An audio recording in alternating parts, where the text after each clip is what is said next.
ঐতিহ্যবাহী পেঁয়াজি, এটা অনেক খুব সুস্বাদু এবং সবাই মুখরোচা পেঁয়াজি সবাই খায়। এই যে ধরেন খান এটা আমাদের হলো গিয়া 50 বছরের ব্যবসা। এই যে বহুত দূরে থেকে এই যে লোক আসে পেঁয়াজি খাওয়ার দিকে। আসসালামু আলাইকুম, আশা করি সকলে ভালো আছেন। একটা কারণে আজকে কালিয়াকৈর যেতে হবে, তাই ভাবলাম যে ভিডিওর মাধ্যমে আপনাদেরকে দেখাই। তো যদি আমাকে এবং আমার এই ভিডিওগুলোকে আপনাদের ভালো লাগে থাকে, তবে আমার সাথে থাকতে পারেন। তো বন্ধুরা, চলো সামনে মোড় থেকে আগে একটা রিক্সায় উঠি, বাকি কথা রিক্সায় বসে বলছি।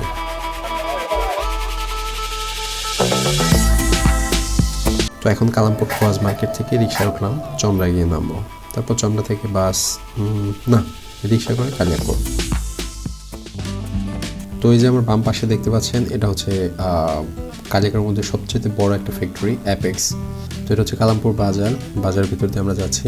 তো দেখতে দেখতে আমরা রেল ক্রসিং এর সামনে আসলাম।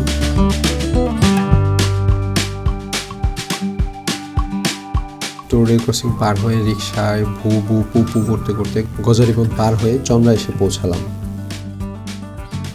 তারপর রিক্সাওয়ালাকে জিজ্ঞেস করলাম, কত টাকা ভাই? 40 টাকা। তারপর ভাড়া দিয়ে হাঁটতে শুরু করলাম। এটা হচ্ছে আমাদের চন্দ্রা বাস স্ট্যান্ড, অত্যন্ত ব্যস্ত স্ট্যান্ড, কারণ উত্তরবঙ্গ ঢোকার প্রধান ফটকই এটা। এখান দিয়ে উত্তরবঙ্গ ও উত্তর পশ্চিমবঙ্গে সব মানুষদের যাতায়াত, যেমন রংপুর, দিনাজপুর, বগুড়া, গাইবান্ধা, পঞ্চগড়, নীলফামারী। আমি এখন ওভারব্রিজের উপর দিয়ে রাস্তার ওই পারে যাচ্ছি। তোমার বাম পাশে দেখতে পাচ্ছেন, এটা ঢাকার রোড, আর ডান পাশের এটা উত্তরবঙ্গের রোড।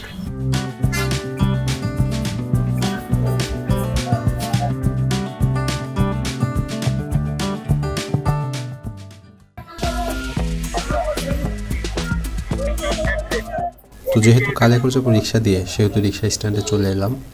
রিক্সাওয়ালাদের জিজ্ঞেস করলাম কালিয়াকৈর যাবে কিনা, ভাড়া কত টাকা। তারপর রিক্সায় উঠে বসে পড়লাম। আসলে কালিয়াকৈর যাওয়ার মেন একটা উদ্দেশ্য ছিল আমার ফ্রেন্ডের সাথে দেখা করা।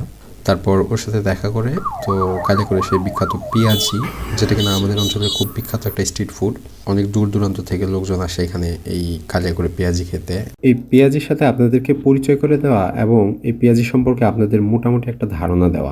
রিক্সায় বসে গাড়ির প্যা পু অ্যাম্বুলেন্সের কেউ কেউ শুনতে শুনতে কালিয়াকৈর এসে নামলাম। তারপর রিক্সায় ভাড়া দিয়ে হাঁটতে শুরু করলাম বাজারের ভেতরের দিকে।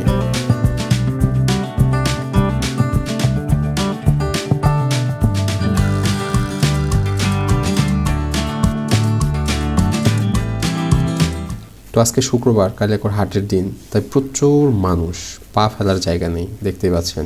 আসলে এখন যাব হচ্ছে মুক্তিযোদ্ধা মার্কেটের সামনে আমার একটা ফ্রেন্ডের সাথে দেখা করতে। তো সাথেই থাকেন, ওর সাথে দেখা করে তারপর ফিরছি। তো ওর সাথে দেখা করে বের হয়ে আসলাম। এখন যাব হচ্ছে কালিয়াকৈরের সেই বিখ্যাত পেঁয়াজির দোকানে। তো যেই পরিমাণ ভিড় পেঁয়াজির দোকানে, কিনতে পারবো কিনা জানি না, আর ওনার সাথে কথাও বলতে পারবো না মনে হয় আজকে। তো যাই দেখি।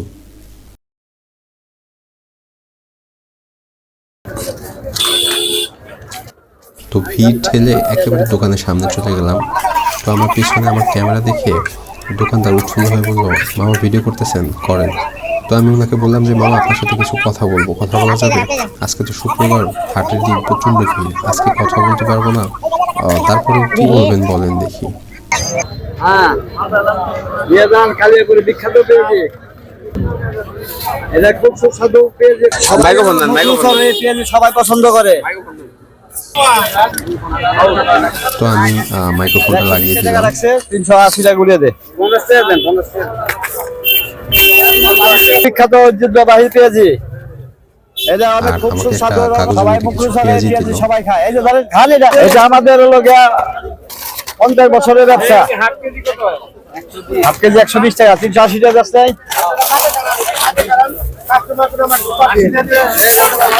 এটা বহুত দূরে থেকে লোক আসে পেঁয়াজি খাওয়ার দিকে।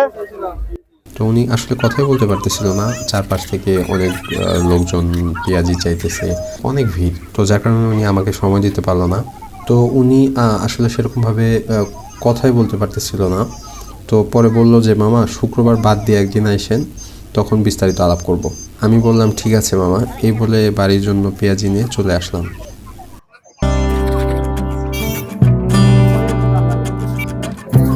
এই ব্যস্ত বাজারে ব্যবসায়ীদের ব্যস্ততা দেখতে দেখতে বাসে উঠে পড়লাম। সামনের দিকে সিট না পেয়ে একেবারে বাসের পিছনে চলে গেলাম এবং পিছনে গিয়ে একটা সিট ফাঁকা, সেখানে বসে পড়লাম। তারপর কয়েক মিনিট পরে চন্দা এসে নামলাম। তো যখন চন্দা এসে নামলাম তখন সন্ধ্যা হয়ে গিয়েছিল, চারদিক অন্ধকার।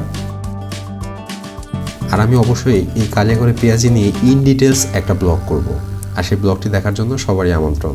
ততক্ষণ ভালো থাকেন, ধন্যবাদ।